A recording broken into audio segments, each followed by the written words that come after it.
है ना। सभी को मेरी आवाज़ एकदम क्लियर आ रही है, ठीक है। तो चलिए स्टार्ट करते हैं इस डेली न्यूज़ एनालिसिस के सेशन को, डीएनए के सेशन को, और देखते हैं कि कौन कौन से टॉपिक जो है हमारे आगामी परीक्षाओं के लिए अति महत्वपूर्ण हैं।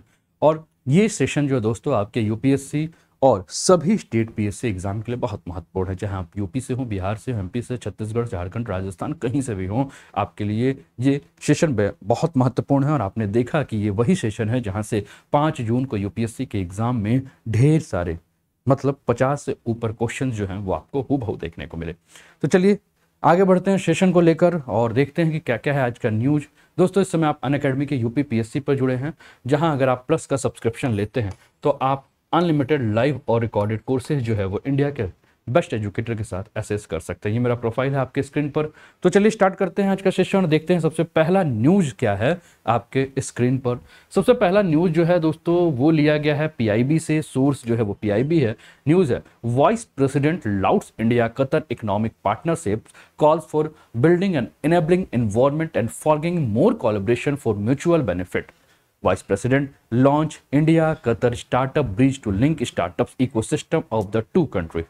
Speaker of Qatar Shura Council calls on Vice President calls for more parliamentary exchange. ठीक है ना। तो ये है। और दूसरा इसी से संबंधित ये जो टॉपिक है, क्योंकि हमें पता है कि ये गल्फ कंट्रीज है और जिस प्रकार से अभी भारत और गल्फ कंट्रीज के बीच में जो खींचातानी चल रही है ना, उसको भी लेकर हम इसी में जोड़कर ये देखेंगे कि गल्फ कंट्रीज के इंपॉर्टेंट भारत के लिए क्या है, यानी कि खाड़ी देश। सबसे पहले तो हम ये जानेंगे कि खाड़ी देश होते क्या हैं और किसको खाड़ी देश कहा जाता है। दोस्तों आप अपने स्क्रीन पर ये मैप देख रहे होंगे और यहां आपको पर्सियन गल्फ नजर आ रहा है ना, ठीक है। इस मैप को अगर आप देखेंगे तो ये आप देखेंगे गल्फ रीजन है, ठीक है ना, जिसमें तो ये आपको पर्सियन गल्फ नजर आ रहा है। और इस पर्सियन गल्फ के किनारे के जितने भी देश हैं, यानी कि इसके बाउंड्रीज पे जितने भी देश हैं, ठीक है ना, ठीक है ना, ये जितने भी इसके बाउंड्रीज कंट्रीज हैं, ये सारे की सारी कंट्रीज को हम क्या कहते हैं, गल्फ कंट्रीज और खाड़ी देश कहते हैं। ठीक है। हो सकता है आपसे आयोग भविष्य में पूछ ले कि गल्फ की खाड़ी की सीमा साझा करने वाले देश कौन कौन से हैं, तो आपको याद रखना है, ठीक है ना। और इसी देशों में अगर हम बात करें, खाड़ी देशों की अगर हम बात करें, तो भारत के उपराष्ट्रपति जो हैं इसी खाड़ी देश में से एक देश है जिसका नाम है कतर। आपके स्क्रीन पर ये कतर नजर आ रहा होगा और कतर की राजधानी आपको दोहा नजर आ रही होगी, है ना। तो भारत के उपराष्ट्रपति जो हैं वो कतर के दौरे पे गए और वहां खाड़ी सहयोग परिषद देशों के साथ में से मतलब एक है। तो सबसे पहले तो हम ये देख लेते हैं कि भैया खाड़ी देश कौन कौन से हैं। तो आप अपने स्क्रीन पर अगर बहुत ध्यान से देखेंगे तो आपको बहरीन नजर आ रहा होगा आपके स्क्रीन पर, है ना। बहरीन के बाद अगर आप देखें तो कतर आपको नजर आ ही रहा है, कुवैत नजर आ रहा होगा आपको। कुवैत के अलावा अगर हम बात करें तो सऊदी अरबिया नजर आ रहा होगा। सऊदी अरबिया के बात करें तो यूएई आपको नजर आ रहा होगा, जो कि आपका क्या है, गल्फ कंट्रीज है। और हम जानते हैं कि हर साल हजारों की संख्या में हमारे यहां से जो लोग हैं, श्रमिक जो हैं, वो इन्हीं गल्फ कंट्रीज में रोजगार की तलाश के लिए जा रहे हैं। तो इंपॉर्टेंस क्या है, इस पर हम धीरे धीरे जो है वो करके बात करेंगे। तो मैंने कहा कि उपराष्ट्रपति जो है वो इसी में से गल्फ खाड़ी की एक देश यानी कि कतर की यात्रा पे गए और वहां उन्होंने भारत कतर के बीच मजबूत संबंधों के ऊपर क्या किया, प्रकाश डाला। वहां उन्होंने एक सक्षम वातावरण के निर्माण एवं पारस्परिक लाभ के लिए सहयोग बनाने की प्रतिबद्धता व्यक्त की। अब यहां इस समय उपराष्ट्रपति वेंकैया नायडू खाड़ी देशों की यात्रा पे गए हैं। उसी समय क्या हुआ कि भारत में जो है वो धर्म को लेकर कुछ ऐसी बातें कह दी गई जिसके चलते ये गल्फ कंट्री जो है उन्होंने सीधे भारत के ऊपर हमला कर दिया और भारत सरकार से कहा कि आप माफी मांगिए कि आपके यहां से ये बातें क्यों कही गई। उन बातों को हम किनारे रखते हैं, उस पर हमें ज्यादा बात करने की आवश्यकता नहीं है, क्योंकि वो कुछ धार्मिक बिंदुओं से जुड़े हुए बातें हैं, तो वहां हम बात नहीं करेंगे। हम यहां बात करेंगे भारत और खाड़ी देशों के बारे में, जो हमारा टॉपिक है, ठीक है ना। अब उपराष्ट्रपति जब कतर की यात्रा पे गए तो कतर की यात्रा पर जाने के क्रम में अगर हम बात करें तो ये जो यात्रा थी, इस यात्रा की विशेषताएं क्या थी, किन किन मुद्दों पर बातें हुई, ये हमें जानना जरूरी है। क्योंकि आयोग जो प्रश्न पूछेगा हम उसी के इर्द गिर्द अगर अपने क्लासेस को लेकर चलें तो मुझे लगता है कि सभी के लिए जो है वो हेल्पफुल होगा। तो मैंने कहा कि उपराष्ट्रपति जब कतर की यात्रा पे गए तो जब सबसे पहली बात इन्होंने कही वो बात क्या की, भारत कतर स्टार्टअप ब्रिज के बारे में बात की। अब आपके दिमाग में होगा सर ये भारत कतर स्टार्टअप ब्रिज है क्या। तो दोस्तों उपराष्ट्रपति ने जब भारत कतर स्टार्टअप ब्रिज का जो शुभारंभ किया, जिसका उद्देश्य क्या है कि दोनों कंट्रीज के जो स्टार्टअप्स हैं उन स्टार्टअप्स के बीच में एक पारिस्थितिकी तंत्र को क्या किया जाए, बनाया जा सके, और पारिस्थितिकी तंत्र बनाकर जो है एक इस प्रकार का निर्माण किया जाए। जैसे स्टार्टअप्स के बारे में आप देखिए ना, अभी आप देख रहे होंगे कि इधर 2016 के बाद से जब मोदी गवर्नमेंट आई, तो मोदी गवर्नमेंट आने के बाद 2014 के बाद मतलब 2016 से आपको काफ़ी सारी स्टार्टअप कंपनियां नजर आई, जिसमें से एक स्टार्टअप कंपनी अनअकैडमी पर आप जुड़े हुए भी हैं और यहाँ आप क्लासेस देख रहे हैं, है ना। तो स्टार्टअप्स कंपनियां आ रही हैं, मतलब स्टार्टअप्स कंपनियां मतलब कि कुछ इनोवेटिव आइडिया के साथ अगर कोई आ रहा है, ठीक है ना, और उस इनोवेटिव आइडियाज के साथ वो कुछ काम कर रहा है जिस काम के माध्यम से कई लोगों को रोजगार भी सृजन कर रहा है ना। तो भारत और कतर जो है वो क्या कर रहे हैं, स्टार्टअप्स के बारे में बात कर रहे हैं, और 70,000 से अधिक पंजीकृत स्टार्टअप्स के साथ भारत वैश्विक स्तर पर स्टार्टअप्स के लिए तीसरे सबसे बड़े पारिस्थितिकी तंत्र के रूप में उभरा है।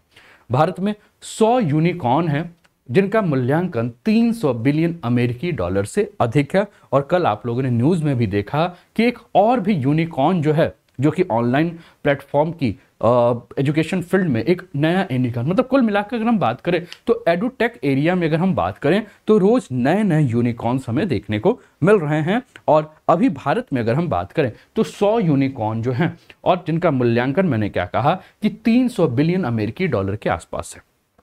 दूसरा जो चर्चा हुआ भारत और कतर को लेकर, वो चर्चा किसको लेकर हुआ, भारत और कतर को लेकर जो चर्चा हो रहा था वो चर्चा हो रहा था आपका कि जलवायु को किस प्रकार से जलवायु परिवर्तन और पर्यावरण के क्षेत्र में जो है वो मिलकर काम किया जाए। तो भारत पर्यावरण की सुरक्षा और जलवायु परिवर्तन का मुकाबला करने के लिए किस प्रकार से निरंतर प्रयास कर रहा है और इस प्रयास से किस प्रकार से कौन से रिजल्ट आ रहे हैं उसके क्षेत्र में काम कर रहा है। दोस्तों आप जानते ही हो कि भारत जो है वो इंटरनेशनल सोलर अलायंस यानी कि अंतर्राष्ट्रीय सौर गठबंधन का जो है वो स्थापक या कहें तो आपका फाउंडिंग मेंबर है ना। फाउंडर्स कंट्रीज में अगर आप बात करें तो इसमें आपको भारत नजर आएगा और इसका मुख्यालय आपको गुड़गांव में नजर आएगा।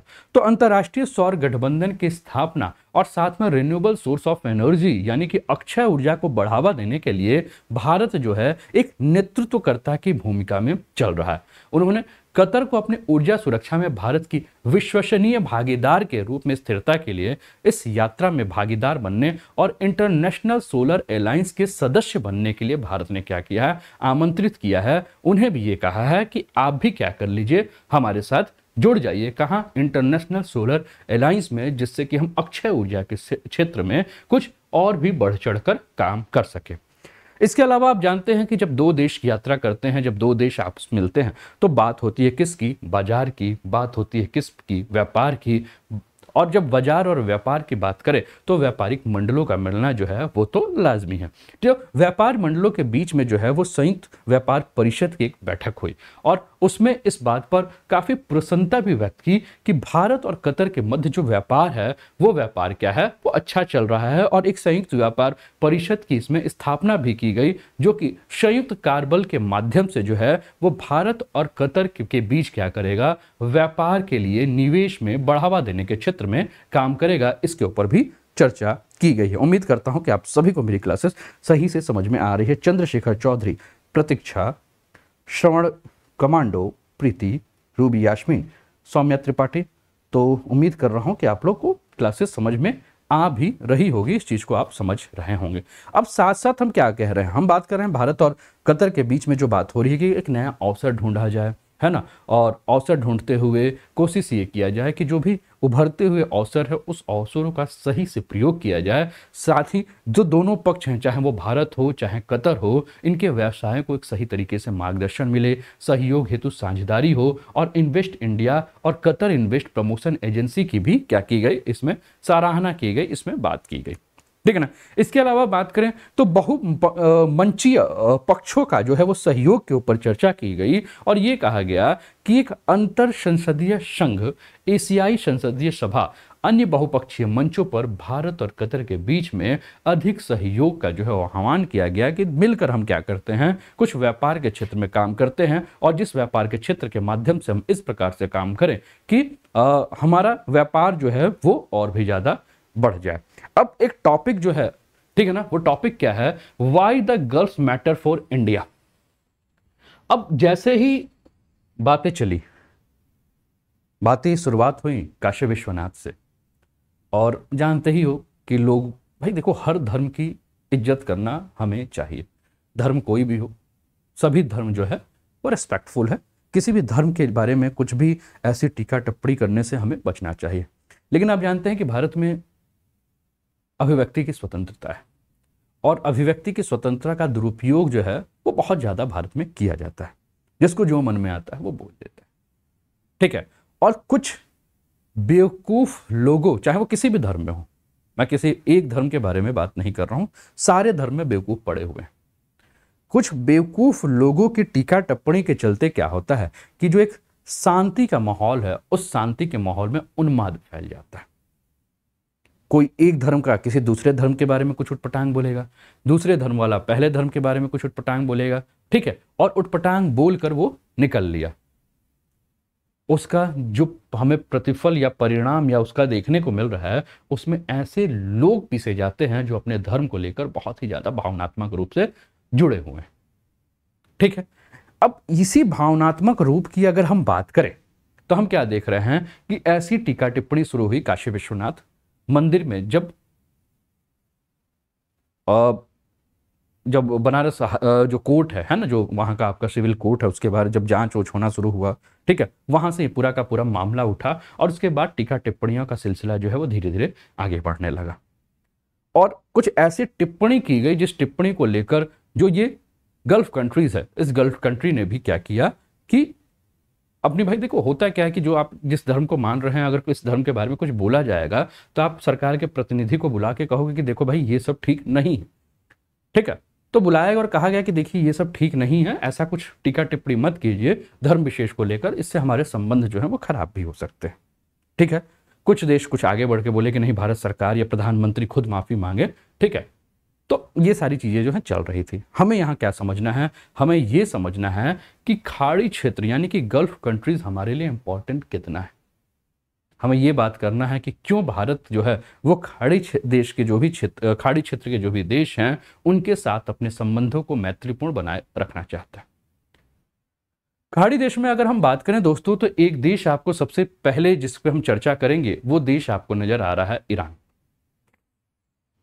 अब ईरान के बारे में अगर हम बात करें तो भारत और ईरान के बीच में जो संबंध है वो सदियों से बहुत ही अच्छे संबंध है, जबकि प्राकृतिक गैस समृद्ध राष्ट्र कतर इस क्षेत्र में भारत का सबसे सहयोगी में से एक है। आपके स्क्रीन पर आपको एक कतर नजर आ रहा है।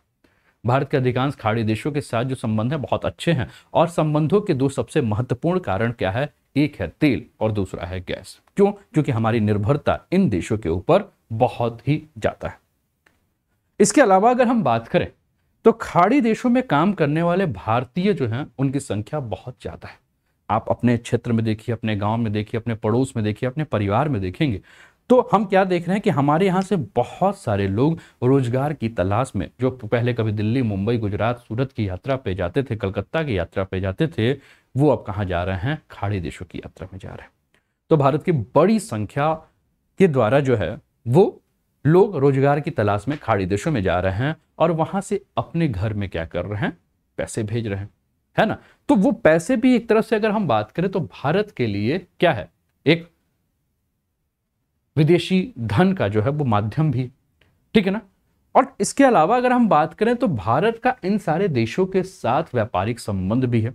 जैसे कि भारत के व्यापारिक संबंध के बारे में अगर हम बात करें तो यूनाइटेड अरब अमीरात, ठीक है ना, यानी कि यूएई के बारे में बात करें सबसे, तो संयुक्त अरब अमीरात यूएई क्या, जो 2021 और 2022 में अगर हम देखें तो भारत का तीसरा सबसे बड़ा व्यापारिक भागीदार देश था।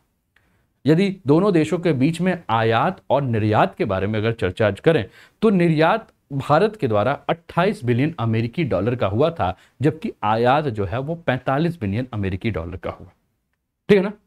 तो ये कुल मिलाकर हम क्या बात कर रहे हैं कि दोनों देशों के बीच में व्यापार जो है वो बहुत बड़े लेवल पे, बहुत बड़े क्षेत्र पे जो है वो क्या चल रहा है, ठीक है। इसके अलावा हम बात करें तो संयुक्त अरब अमीरात, संयुक्त राज्य अमेरिका और चीन, ठीक है ना, इन तीनों देशों के बारे में बात करें तो भारत के सबसे बड़े व्यापारिक भागीदार के रूप में काम कर रहे हैं। अगर संयुक्त अरब अमीरात के साथ व्यापार की बात करें तो भारत संयुक्त अरब अमीरात के साथ 72.9 बिलियन अमेरिकन डॉलर का जो है वो क्या कर रहा है, व्यापार करता है। आपका यूएसए के साथ अगर हम बात करें तो 1.9 ट्रिलियन अमेरिकी डॉलर का, और चीन के साथ बात करें तो 1.15 ट्रिलियन अमेरिकी डॉलर का जो है वो व्यापार कर रहा है, ठीक है ना। संयुक्त अरब अमीरात के साथ व्यापार अगर हम बात करें तो पिछले वित्त वर्ष की तुलना में अगर हम बात करें तो भारत के कुल निर्यात का लगभग 6.5% जो है वो यूएई के साथ है, और आयात का लगभग 7.5% जो है यूएई के साथ है।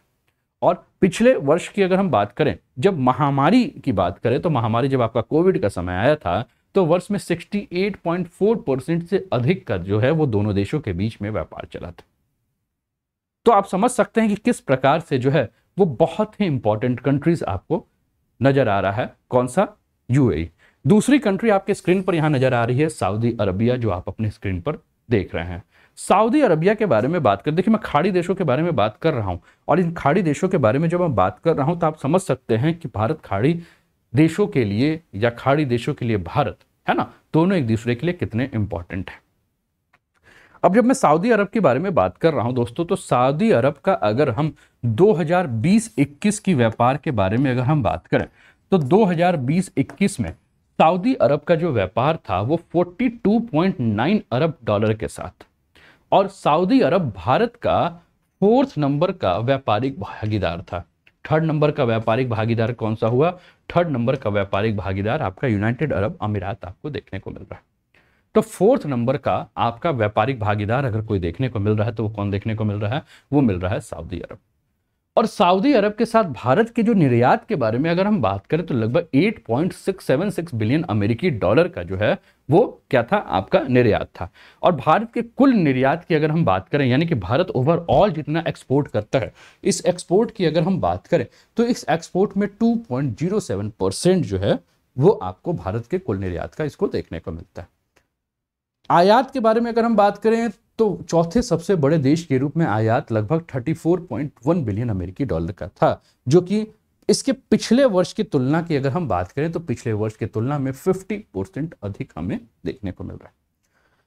इसके बाद आपको एक कंट्री नजर आ रही होगी दोस्तों, कंट्री का नाम है इराक, है ना। और इराक की अगर हम बात करें तो इराक जो है, ठीक है ना, इसके बारे में अगर हम बात करें तो ठीक है ना, है ना, आप देखो आपकी स्क्रीन पर ही नजर आ रहा है इराक। तो इराक के बारे में बात करें तो इराक जो है वो भारत का 5वां सबसे बड़ा व्यापारिक भागीदार है, 5th नंबर पे, ठीक है ना। और कुल व्यापार की अगर हम बात करें तो 2021 से लेकर 2022 के बीच में जो पिछला आपका वर्ष था, 34.3 अरब डॉलर के साथ भारत का ये 5th नंबर का व्यापारिक भागीदार था। इसके बाद एक कंट्रीज की बात करें, जिस कंट्रीज का नाम अगर हम देखें तो आपको ये कतर, तो आपको कतर आपको दिख ही रहा है ना, ठीक है। तो ये कतर आपको देखने को मिल रहा है। कतर के बारे में अगर हम बात करें तो कुल व्यापार में 15 बिलियन अमेरिकी डॉलर के साथ ये एक ऐसा देश है कि भारत के कुल व्यापार का मात्र 1.4% है, लेकिन देश जो है वो प्राकृतिक गैस का भारत के लिए सबसे अधिक आपूर्तिकर्ता अगर देश जो है जो प्राकृतिक गैस भारत को उपलब्ध कराता है तो वो आपका क्या है? कतर है, ठीक है। क्लियर है? समझ रहे हो? ठीक है। इसके बाद एक कंट्रीज आपको नजर आ रही होगी ओमान, यहां आप देखने को मिल रहा है आपको ओमान राजधानी, ठीक है ना। तो ओमान आपको ये देखने को मिल रहा है, और ओमान की राजधानी आपको क्या देखने को मिल रही है? मस्कट नजर आ रही है। और ओमान जो है वो भारत के लिए अपने आयात का तीसरे सबसे बड़ा, यानी कि यूएई और चीन के बाद आयात का तीसरा सबसे बड़ा देश है, जहां से ये 2019 में गैर तेल निर्यात के लिए भी अगर हम बात, मतलब सबसे बड़ा स्रोत है, और उसके बाद गैर तेल निर्यात के लिए भी अगर हम बात करें तो तीसरा सबसे बड़ा जो है बाजार है यूएई और सऊदी अरब के बाद। ओमान में प्रमुख भारतीय वित्तीय संस्थान की उपस्थिति है, और भारतीय कंपनियों ने ओमान में लोहा, इस्पात, सीमेंट, उर्वरक, कपड़ा जैसे काफी सारे क्षेत्रों में जो है वो निवेश करके रखा हुआ है। तो आपको यहाँ कंट्रीज नजर आ रही हैं, ठीक है ना। तो ये सारी कंट्री, अब आपको समझ में आ रहा होगा कि भारत जो है वो गल्फ कंट्रीज के साथ अपने संबंधों को मजबूत क्यों बनाए रखना चाहता है, और भारत क्यों नहीं चाहता है कि किसी भी प्रकार का कोई भी इन देशों के साथ जो है वो तनाव की स्थिति उत्पन्न हो, है ना। जो आप लंबे लंबे बातें कर रहे हैं, आपको समझ में आ रहा होगा कि क्यों भारत और साथ साथ में कतर, वो दोनों ही चाहते हैं कि हम अपने संबंधों को जो है वो ठीक ठाक बनाकर रखें। अब भारत द्वारा तेल आयात के बारे में अगर हम बात करें तो 77 बिलियन डॉलर की लागत के साथ 239 मिलियन टन पेट्रोलियम तेल आयात किया गया, और वर्ष 2021 में देश का कुल आयात का लगभग 5वां हिस्सा जो था ये क्षेत्र था। भारत के कच्चे तेल के आयात में फारस की खाड़ी के देशों में पिछले वर्ष अगर हम बात करें तो 15 वर्षों के लगभग 60% की जो है वो इन क्षेत्रों से जो है वो तेल आयात या गैस आयात हमें देखने को मिल रहा है, ठीक है ना। इसके अलावा अगर हम बात करें तो लगभग एक दशक से अगर हम देखें तो आपका जो सऊदी अरबिया के बारे में हम बात कर रहे हैं, तो तेल आयात में जो है इसका योगदान 17 से 18% है। कुवैत और यूएई के बारे में बात करें तो प्रमुख तेल निर्यातक हैं। ईरान 2009 और 2010 में भारत के लिए दूसरा सबसे बड़ा तेल निर्यातक हुआ करता था, लेकिन जैसे ही अमेरिका के प्रतिबंध लगी तो इसकी हिस्सेदारी घटकर 1% के आसपास आ गई है। तो आप देख रहे होंगे, एक चार्ट भी आपके स्क्रीन पर ये देखने को मिल रहा होगा, India trade with gulf cooperation council, ठीक है ना। तो एक्सपोर्ट जो है वो कितना कर रहा है, 28% का। इंपोर्ट कितना कर रहा है, 72% के आसपास में। और सबसे ज़्यादा एक्सपोर्ट में अगर इन दोनों इंडिया जो टॉप इंपोर्टर्स है वो किस किस का है, तो क्रूड ऑयल का है, पेट्रोलियम गैस का है और डायमंड्स का है। एक्सपोर्ट किसका कर रहा है, तो भारत जो है ना यहाँ से क्रूड ऑयल कच्चा तेल तो ले रहा है, लेकिन इन कच्चा तेलों का क्या कर रहा है, फिल्टर कर रहा है, इन्हें रिफाइन कर रहा है, और उसके बाद फिर इनको क्या कर रहा है, बेच दे रहा है। तो एक्सपोर्ट इंडिया 14% रिफाइंड पेट्रोलियम का करता है, ज्वेलरी का 8% करता है, और चावल का जो है वो 7% के आसपास जो है वो यहां निर्यात करता है, ठीक है, समझ रहे हो।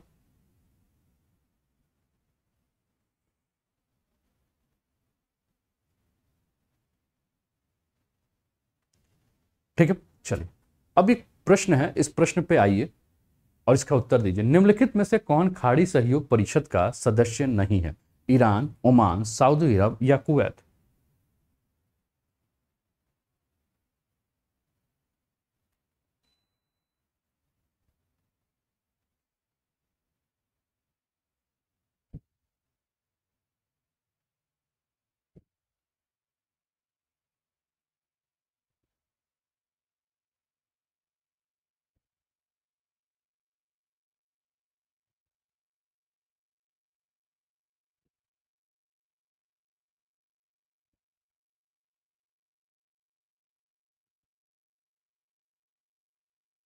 है ना, प्रश्न आपके स्क्रीन पर है।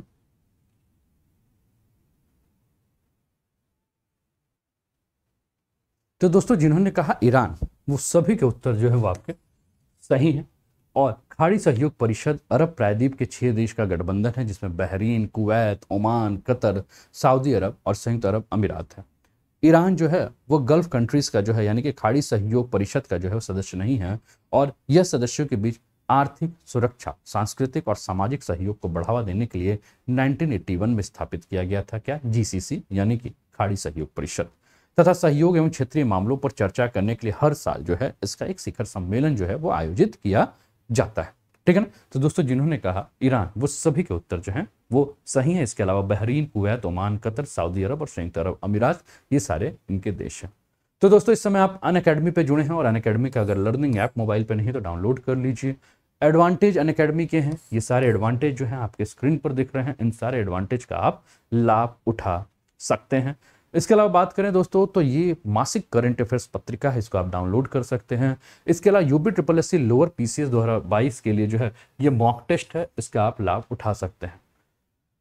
चलिए अगले न्यूज पर चलते हैं। अगला न्यूज आपके स्क्रीन पर है, उम्मीद कर रहा हूं कि आप पसंद कर रहे होंगे। और दोस्तों ये एक मेरे साथ यानी कि अनूप सर के साथ एक ऐसी क्लास है जिसके साथ अगर आप यूपीपीएससी का कहने के लिए क्लास है, लेकिन इससे आप यूपीपीएससी के अलावा भी अगर हम बात करें तो आप यूपीएससी को भी बहुत इजीली जो है इस क्लास के माध्यम से क्रैक कर सकते हैं।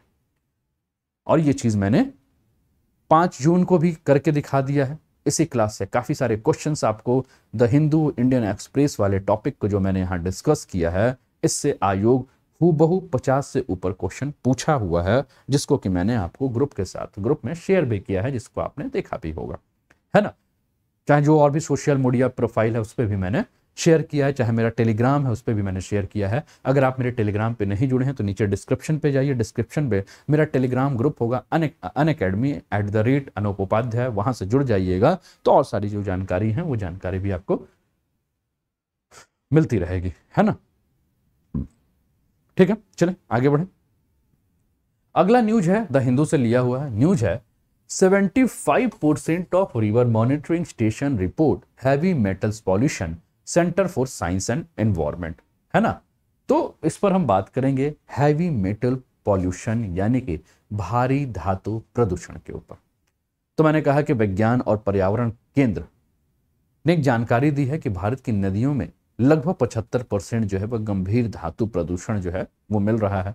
अब ये गंभीर धातु प्रदूषण है क्या, इसके ऊपर अगर हम बात करें, और हैवी मेटल्स होते क्या है, ठीक है। तो आप अपने स्क्रीन पर बड़े ध्यान से देखिए दोस्तों, इन सभी धातुओं को हैवी मेटल्स कहा जाता है। चाहे वो आपका लीड हो, चाहे वो आपका कॉपर हो, चाहे आपका मरकरी हो, चाहे वो आपका कैडमियम हो, और चाहे आपके आर्सेनिक है।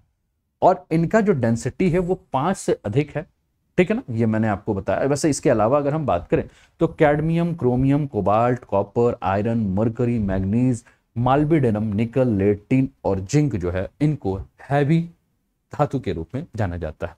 और एक जो ये रिसर्च हुआ है, इस रिसर्च के बाद अगर हम बात करें, जो ये स्टडी हुआ है, इस स्टडी के बाद अगर हम बात करें तो ये कहा जा रहा है कि भारत में प्रत्येक चौथी नदी जो है, ठीक है ना, उन चौथी नदी में से हर मतलब 4 नदी की अगर हम बात करें तो 4 नदी में से 3 नदी ऐसी हैं जिसमें शीशा, लोहा, निकल, कैडमियम, आर्सेनिक, क्रोमियम और तांबे जैसे आपकी भारी जहरीली धातुएं जो हैं वो एक लेवल जो होता है ना, मान लीजिए कि ये लेवल हुआ तो इससे बहुत ऊपर पाई जा रही है।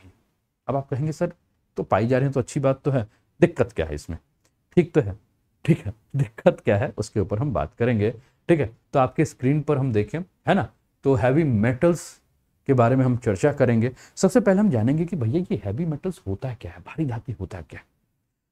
तो दोस्तों भारी धातुओं के बारे में अगर हम बात करें तो भारी धातुओं के अंतर्गत हम उन तत्वों को परिभाषित कर सकते हैं जिनकी परमाणु संख्या 20 से अधिक और परमाणु घनत्व 5 ग्राम सेंटीमीटर से अधिक है, तथा जिसमें धातुओं की एक जैसी विशेषता होती है। उदाहरण के लिए आर्सेनिक, कैडमियम, क्रोमियम, तांबा, सीसा, मैग्नीज, पारा, निकल, यूरेनियम आदि। क्या है इनका घनत्व 5 ग्राम सेंटीमीटर से ज्यादा है और इनका परमाणु संख्या जो है वो 20 से अधिक है। अब ये टॉपिक आपका हो गया साइंस और टेक का, ठीक है ना। अब साइंस टेक का टॉपिक हो गया। अब major source of heavy metal release क्या है, तो नेचुरल रूप से अगर प्राकृतिक रूप से देखें तो rocks, volcanic eruption, dust particles, aerosols और सी स्प्रे, ये कारण है प्राकृतिक रूप से हैवी मेटल्स का आपके नेचर में आने का। दूसरा अगर हम बात करें तो एग्रीकल्चर यानी कि कृषि के क्षेत्र से, तो inorganic fertilizers, pesticide, waste water, fungicide, sewage sludge और फ्लाई एश जो है ये रीजन है आपके। इसके अलावा बात करें तो इंडस्ट्रियल वेस्ट की बात करें तो thermal power, industrial waste, mining industry, refineries और केमिकल इंडस्ट्री है। डोमेस्टिक रूप से अगर हम बात करें तो organic waste, inorganic waste, biomass burning, e waste, used filters and used battery and miscellaneous अगर हम बात करें तो landfills, medical waste, traffic emission, incineration, other emission जो है इसके एग्जाम्पल हैं। ये मतलब ये सारे ऐसे सोर्सेस हैं जहां से हम क्या देख रहे हैं कि major source of heavy metals release हो रहे हैं। डायरेक्ट पॉल्यूशन जो है वो सॉइल कंटेमिनेशन होता है और इनडायरेक्ट में वाटर और एयर कंटेमिनेशन में देखने को मिलता है, ठीक है ना। और ये जो हैवी मेटल्स हैं वो गैसियस, लिक्विड और सॉलिड फॉर्म्स में जो है वो रिलीज होते हैं। तो इसके ऊपर हम चर्चा करते हैं कि जो भारी धातु हैं उनके प्रदूषण के कारण क्या है।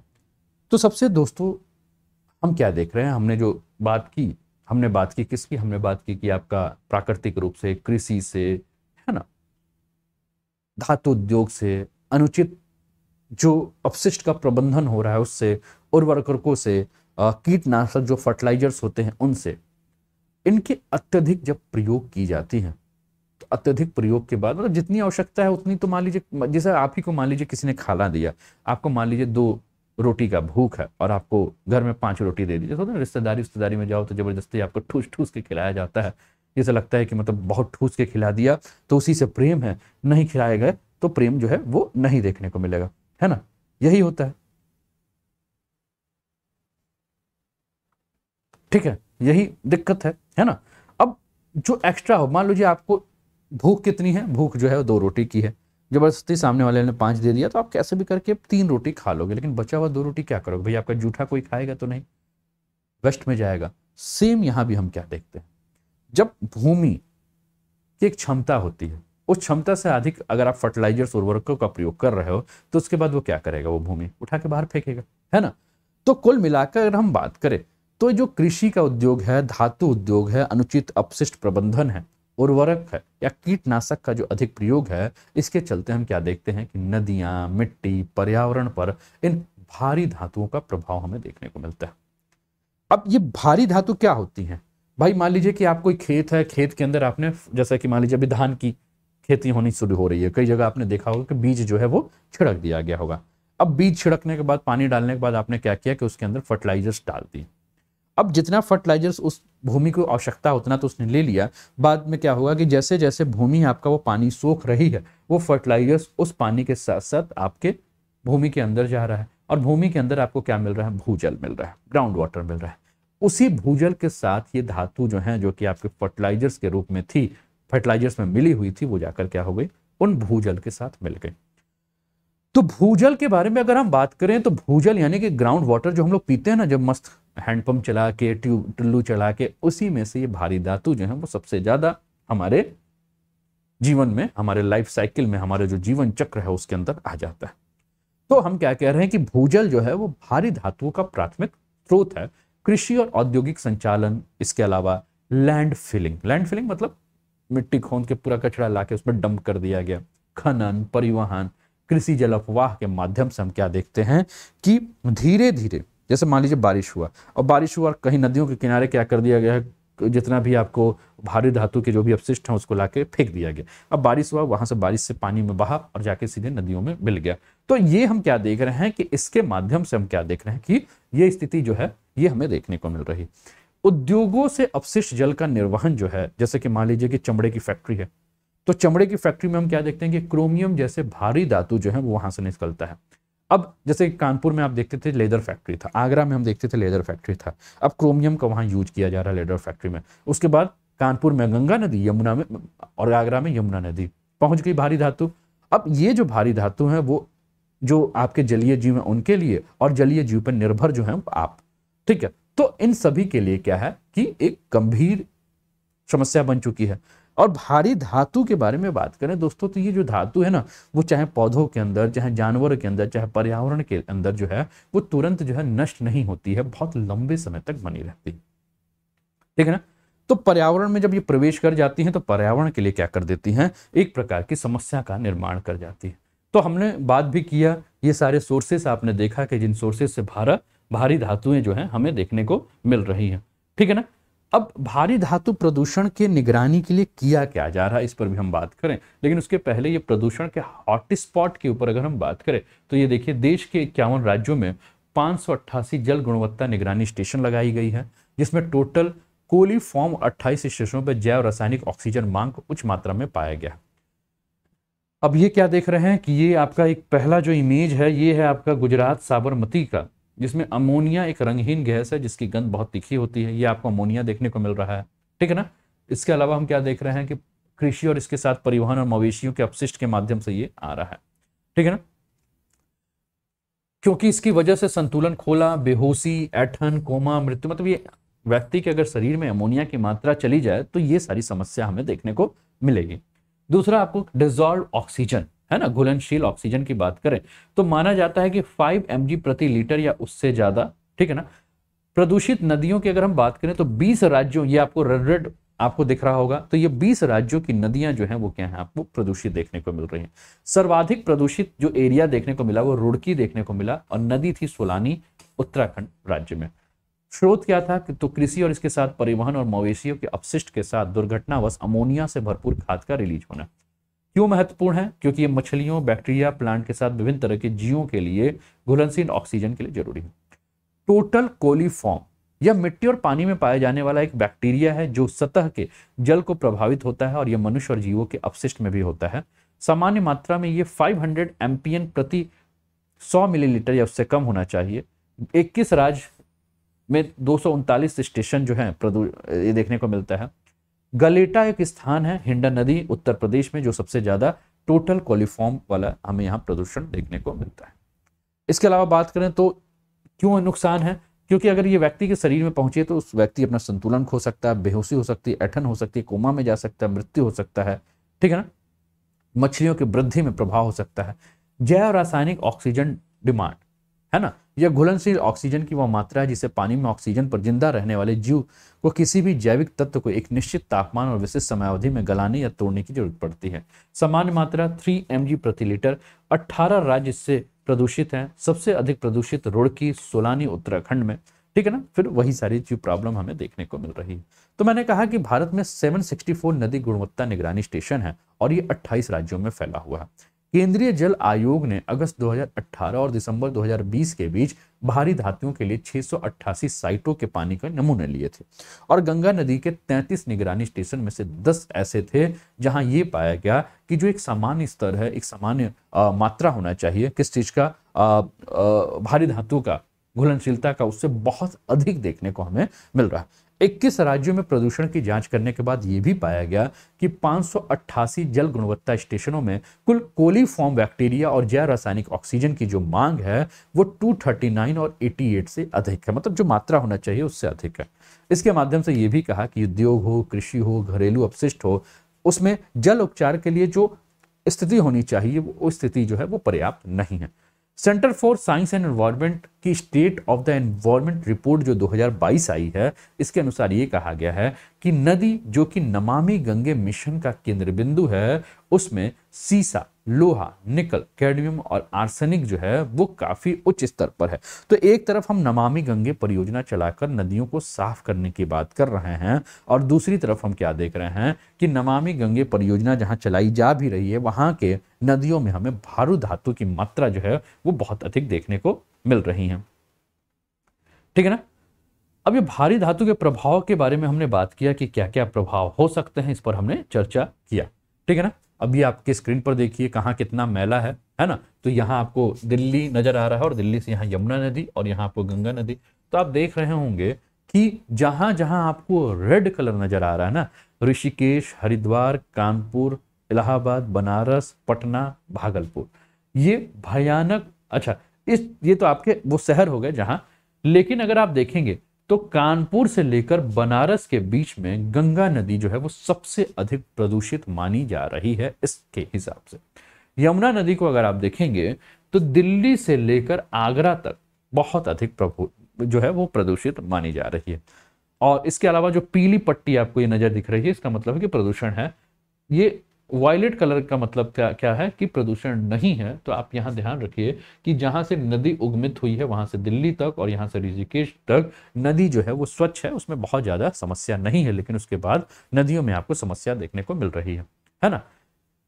अब देखिए ये कैडमियम जो मैंने बात की ना कि भागी जो क्या कहते हैं भारी धातु से जो बीमारियां, तो एक बीमारी होती है जिसको कि हम इटाई के नाम से जानते हैं और इटाई जो है वो कैडमियम की ही विषाक्तता से होता है और हमारे देश में ही कैडमियम जो है वो बैटरी बनाने वाले उद्योगों में प्रदूषण के कारण है और काफी लोगों की इसके चलते जो है वो मृत्यु भी हो चुकी है ना। तो आप देख लीजिए किस प्रकार से समस्या है, ठीक है। इसके अलावा रिड्यूस क्रॉप प्रोडक्शन और ये सारा चीज है, जैसे मैंने बताया ना कि मेजर सोर्स कौन कौन से है, ठीक है। एग्रोलॉजिकल कॉन्सिक्वेंसेस, सॉइल हेल्थ के पे क्या क्या प्रभाव पड़ेंगे, ये सारी चीज हैं, ठीक है ना। जैसे कि अगर हम बात करें तो सॉइल पे क्या प्रभाव पड़ेगा, तो रिड्यूस सॉइल फर्टिलिटी, है ना, सॉइल जो है उसकी अपनी फर्टिलिटी, उपजाऊपन जो है खत्म हो जाएगा। Modified microbial population and process, modified carbon mineralisation, anomalous nitrogen transformation, ये आपको देखने को मिल रहा है ना। प्लांट्स पे क्या होगा, तो induce oxidative damage, anomalous genetic behaviour, modification of signalling and biosynthetic pathway, abnormal reproductive response, ये सारी चीजें आपको देखने को मिल रही है। अब हम बात कर रहे थे कि योजना के बारे में, जो योजना थी नमामि गंगे। ये नमामि गंगे योजना है क्या? तो दोस्तों नमामि गंगे कार्यक्रम जो है एक एकीकृत संरक्षण मिशन है जिसे जून 2014 में केंद्र सरकार के द्वारा एक फ्लैगशिप कार्यक्रम के रूप में शुरू किया गया था, ताकि प्रदूषण के जो भी प्रभावी उन्मूलन है और राष्ट्रीय नदी गंगा के संरक्षण के लिए या उसके कायाकल्प के लिए जो उद्देश्य है उसको इसके माध्यम से पूरा किया जा सके। यह जल संसाधन मंत्रालय, नदी विकास और गंगा संरक्षण विभाग तथा जल शक्ति मंत्रालय के तहत संचालित किया जा रहा है। एक और भी बात आपको देखने को मिलेगा, मैंने कहा केंद्रीय जल के बारे में, ठीक है ना। तो ये केंद्रीय जल आयोग क्या है, तो इसके बारे में अगर हम बात करें तो केंद्रीय जल आयोग के बारे में हम कह सकते हैं कि ये केंद्रीय जल आयोग जल संसाधन के क्षेत्र में भारत का एक प्रमुख तकनीकी संगठन है और वर्तमान में जल शक्ति मंत्रालय के अधीन जो है वो अपने कार्य को कर रहा है। उम्मीद है कि आपको ये टॉपिक समझ में आ रहा होगा। तो दोस्तों चलिए देखते हैं, कुछ बैच कोर्सेस आपको आपके स्क्रीन पर देखने को मिल रहे हैं। इन बैच कोर्सेज के बारे में जो है हम बात करते हैं, फिर इसके बाद अगले टॉपिक पर हम चर्चा करते हैं। उम्मीद है कि आप लोग को समझ में आ रहा होगा, आप एंजॉय कर रहे हो। ये कुछ बैच कोर्सेज दोस्तों, इसका लाभ उठा सकते हैं। इसके अलावा शाम को 8 बजे जो है मेरी 4 तारीख से जो है वो प्लस के स्टूडेंट्स के लिए ये कोर्स चल रहा है, इसका आप लाभ उठा सकते हैं। करंट अफेयर्स का बैच, ठीक है। ये फीस स्ट्रक्चर नजर आ रहा है आपको दोस्तों, 24 महीने, 12 महीने, 6 महीने, 3 महीने और 1 महीने, जो आ रहा है 6, 3 और 1, है ना। जैसे ही आप कोड यूज करोगे अनूप 10, वैसे ही आपके फीस में जो है वो क्या हो जाएगा, 10% का ऑफ हो जाएगा। तो आप 10% का ऑफ भी ले लीजिए, है ना, ठीक है, और इसका लाभ उठाइए, ठीक है। सुपर कॉम्बो सब्सक्रिप्शन ऑफर है, यूपी बिहार के टॉप एजुकेटर के साथ आप तैयारी कर सकते हैं। 6 महीने और 12 महीने की फीस नजर आ रही है। यूपीपीएससी का सब्सक्रिप्शन लेते हैं दोस्तों तो आपको UPPSC upper, lower PCS, ROR optional course का लाभ मिलता है, ठीक है। चलिए अगले टॉपिक पे चलते हैं दोस्तों। अगला टॉपिक जो है आपके स्क्रीन पर, ये टॉपिक क्या है, ये टॉपिक है आपका द हिंदू से लिया हुआ Tamil Nadu top food safety index, ठीक है ना। तमिलनाडु जो है वो फूड सेफ्टी, यानी कि ये टॉपिक इसलिए क्योंकि 7 जून को दोस्तों आप जानते हो कि क्या था, 7 जून को फूड सिक्योरिटी डेज था, यानी कि विश्व खाद्य सुरक्षा दिवस था। और प्रत्येक वर्ष 7 जून को विश्व खाद्य सुरक्षा दिवस मनाया जाता है। और विश्व खाद्य सुरक्षा क्या है, इसके बारे में अगर हम बात करें तो वर्ल्ड सेफ्टी फूड्स डे के बारे में अगर हम बात करें दोस्तों, तो विश्व स्वास्थ्य संगठन तथा संयुक्त राष्ट्र का खाद्य और कृषि संगठन संयुक्त रूप से सदस्य राज्यों और अन्य संबंधी संगठनों के सहयोग से विश्व खाद्य सुरक्षा दिवस जो है के पालन की सुविधा जो है वो प्रदान करता है। इसके अलावा अगर इसके बारे में अगर हम बात करें तो आप देखिए कि इस बार का जो स्लोगन था आपके स्क्रीन पर आपको देखने को मिल रहा है ना, सेफर फूड बेटर हेल्थ। 7 जून 2022 वर्ल्ड फूड सेफ्टी डे का जो थीम था वो आपकी स्क्रीन पर आपको देखने को मिल रहा है, सेफर फूड बेटर हेल्थ। पहली बार वर्ष 2019 में the future of the food safety के तहत अदीस अबाबा सम्मेलन और जिनेवा फोरम के द्वारा 2019 में खाद्य सुरक्षा को बढ़ाने की प्रतिबद्धता को मजबूत करने के लिए इसे मनाया गया। इसका लक्ष्य है खाद्य सुरक्षा, मानव स्वास्थ्य, आर्थिक समृद्धि, कृषि बाजार पहुंच, पर्यटन और सतत विकास में योगदान करना और खाद्य जनित जो भी जोखिम है उनको रोकना, उनका पता लगाना तथा प्रबंधित करने में मदद हेतु ध्यान आकर्षित करने और कार्रवाई को प्रेरित करना। और इसी के उद्देश्य के साथ जो है वो खाद्य सुरक्षा दिवस जो है वो हर साल मनाया जाता है। तो मैंने कहा कि इस बार का जो थीम है वो क्या है, सेफर फूड बेटर हेल्थ, यानी कि सुरक्षित भोजन बेहतर स्वास्थ्य, ठीक है ना। इसकी आवश्यकता क्या है, इसकी आवश्यकता इसलिए पड़ी क्योंकि खाद्य जनित जो भी बीमारियां हैं उनके बारे में लोगों को जागरूक करना। खाद्य जनित बीमारियों के सालाना अनुमानतः 600 मिलियन मामलों के साथ असुरक्षित भोजन मानव स्वास्थ्य और अर्थव्यवस्था के लिए एक खतरा है, जो कमजोर व हाशिए पर स्थित लोगों, विशेष रूप से महिलाओं तथा बच्चों, संघर्ष से प्रभावित आबादी और प्रवासियों के असमान रूप से प्रभावित कर रहा है, ठीक है ना।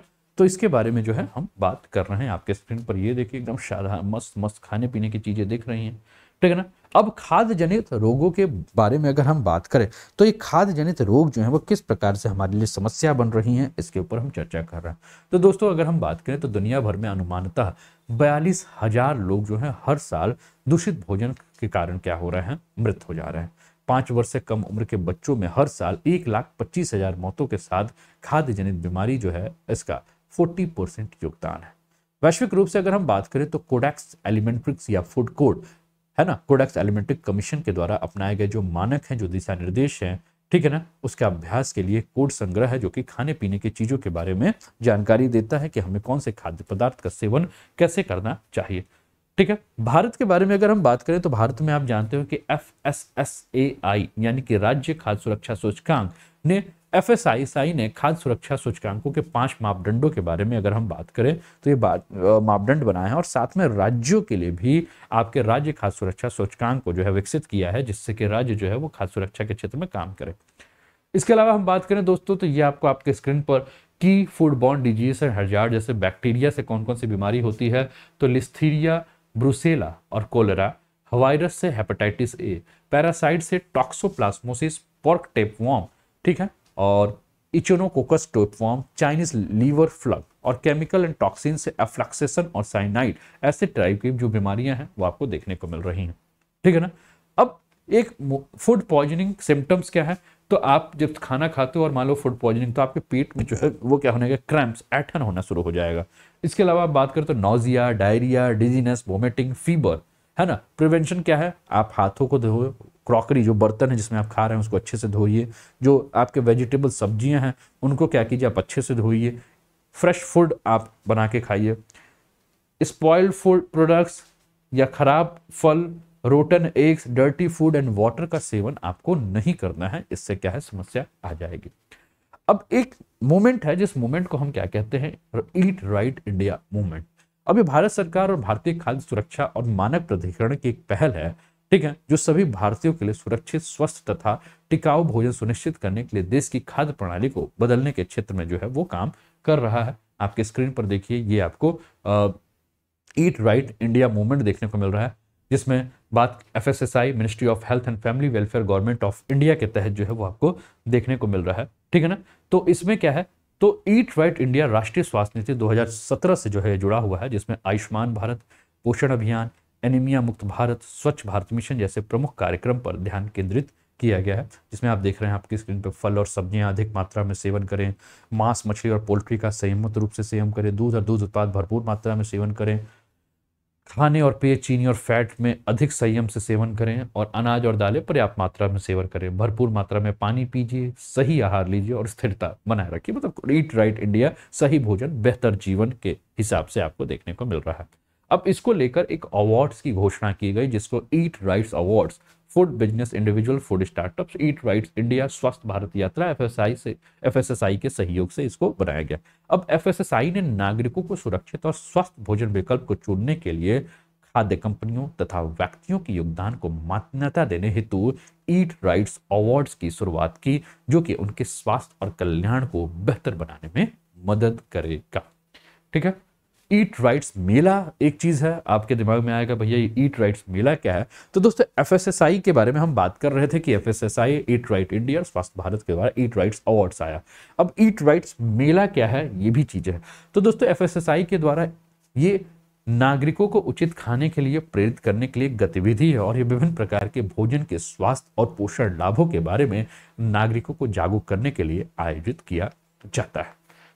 ठीक है। एक प्रश्न है आपके स्क्रीन पर, आइए इस प्रश्न को देखते हैं, उसके बाद इस सेशन को कंक्लूड करते हैं। प्रश्न आपके स्क्रीन पर जो है वो देख लीजिए अच्छे से। प्रश्न है, खाद्य सुरक्षा, निम्नलिखित कथनों पर विचार कीजिए। 2018 में यूपीएससी में आया वो प्रश्न है, खाद्य सुरक्षा और मानक अधिनियम 2006 ने खाद्य अपमिश्रण निवारण अधिनियम 1954 का स्थान लिया है। ये पहला स्टेटमेंट। दूसरा स्टेटमेंट क्या है, भारतीय खाद्य सुरक्षा और मानक प्राधिकरण केंद्रीय स्वास्थ्य और परिवार कल्याण मंत्रालय में स्वास्थ्य सेवा महानिदेशक के प्रभार के अधीन है। यह दूसरा स्टेटमेंट आपकी स्क्रीन पर आपको देखने को मिल रहा है ना।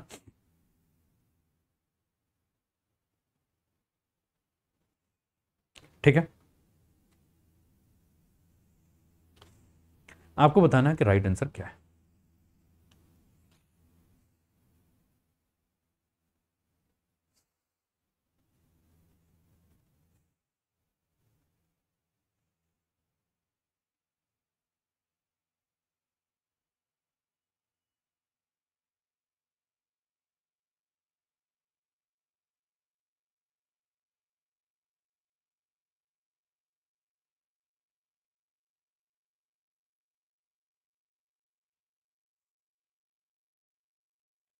दोस्तों जिन्होंने कहा ए, वो सभी के उत्तर जो है वो सही हैं। ए जो है वो आपका राइट आंसर है ना।